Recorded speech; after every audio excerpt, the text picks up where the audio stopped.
So now we're going to look at how to animate text to an audio track. So here in this project, I have some text. It's not animated. It's on a little animated background with a little graphic that comes from Motion's library. And here in my file browser, I have a piece of stock audio. Let's listen.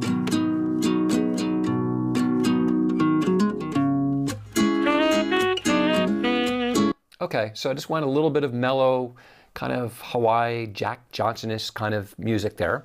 I'm going to drag it into my project. It will, oops, let's stop it from playing right there. Now, if I go, we can see that it's in the project because we can see it down in the mini timeline. We can also see it in the audio tab. Now, how can we animate the text to move around to the music? There's many ways to do it actually, but I'm going to use the sequence text behavior because it's a great way to animate individual characters in a much more interesting way than having every single letter animate at the same time. So we'll select the text and select behaviors, text animation, sequence text. Okay, now how do we use the sequence text to animate to audio? Well, first of all, we're going to add a parameter that we want to animate. So I'm going to start with scale, format scale. And I'm actually just going to animate the text to kind of pop up and down in scale, not get big in both directions, just in Y. So here's the thing, rather than changing the Y parameter like you would normally do, normally you might just drag this up so that when you played, you would animate the text, but that's not what I want to do. I'm going to undo that. I want Y to change based on the audio track. I'm also going to want it to go to this new value. So let's change sequencing to 2. So I'm going to click the pop-up menu here and choose Add Parameter Behavior, Audio. So the idea is that the audio track is going to drive how much the scale in the Y direction, in the vertical direction, changes. So select the audio parameter behavior.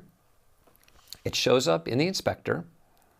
And rather than going to the audio tab to drag the audio in, I can just use this little pop-up menu to choose what audio I want to use, because you could have multiple audio tracks in your project. And here's what I want to use, this audio track with this very descriptive file name. I'll add that in there.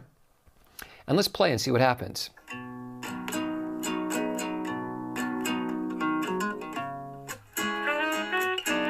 Okay, so each font is animating to the music, but they're kind of going one after the other, and I don't like that so much. So I'm going to go back to sequence text and change this to random so that they animate in a direction, not forwards, but randomly. And maybe we'll also increase the spread a little bit and see what that looks like.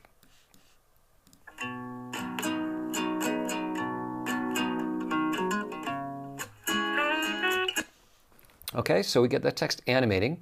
Now, in terms of how much it animates, how tall those letters grow, that's a function of this scale parameter in the audio parameter behavior. So if I increase the scale amount, you can see that text will grow quite a bit more. Let's go back and do that again.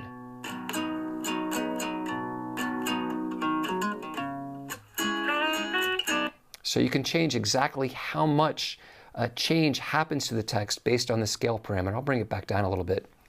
The other thing we can do is decide what part of the audio is affected. So let's play a little bit in this audio graph right here. So we see the opening guitar is right around this frequency here. So I'm going to isolate this audio parameter behavior just to really react when the guitar happens right around here. Let's play it again. Right about a little bit closer to here. So I can choose to have it only kick in when the guitar hits about that point. So let's see what that looks like.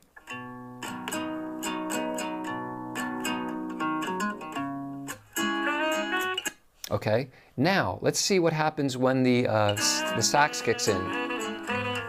The sax seems to happen more up here. So what we can do is use another copy of the sequence text behavior to animate something else about the text. So let's call this first one sequence text position Y, PY, and this audio also PY. Then I'm going to duplicate this guy, and I'll call this one, oh, actually it was scale, wasn't it, not position. So let's call it scale Y, and the audio was scale Y. And then for the duplicate, let's do this for its position. And we'll also duplicate the audio for position. So for the sequence text for position, I'm going to remove scale and instead add position. So we'll just scroll down and find it. We're getting a lot of behaviors in here. So position, format, position. And then we'll select this new audio behavior here. And we want to isolate it over here where the saxophone is. And there's a lot of overlap. This won't be perfect, but it'll still work pretty well. And we're going to say, look, we want to apply that to behaviors, sequence, position, format, position, Y. So I'm changing the parameter that the audio is going to drive by selecting it right in this flyout menu. So just to see how that works, I'm going to turn off the original scale animation that we did so we can focus just on position and see if that works.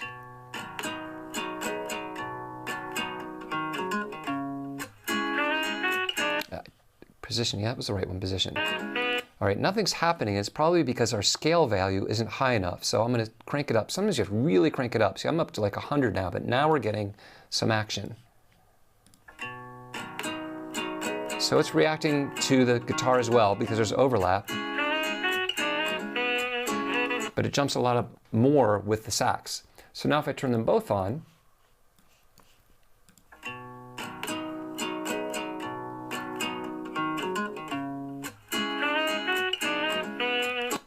so that works pretty well. They're both doing pretty much the same thing, but what we can do is select the sequence for one of these guys and change it a little bit by hitting the generator. So we have a random direction. If I hit the generate button, that means that this sequence text behavior will sequence different letters than the other one. So now different letters will be changing scale versus position.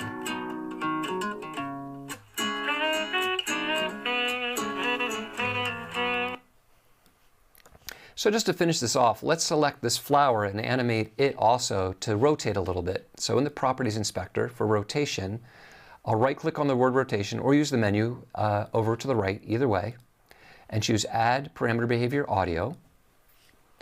And I'll select the same audio track, and we'll see if it's kind of a lot. So I'm going to actually reduce its scale here to something like 0.3. And I want another one, so I'm just going to select it, duplicate that, and move it over. There we go.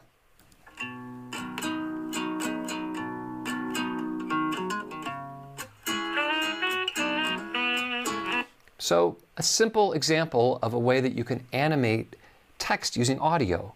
And of course, you can use any parameters. I just used position and scale, but you can animate any parameter that's available in the sequence text behavior. And that's what makes this so powerful, is when you go to the sequence text behavior, anything that shows up, let's scroll down to where it is, in this pop-up menu is animatable with audio.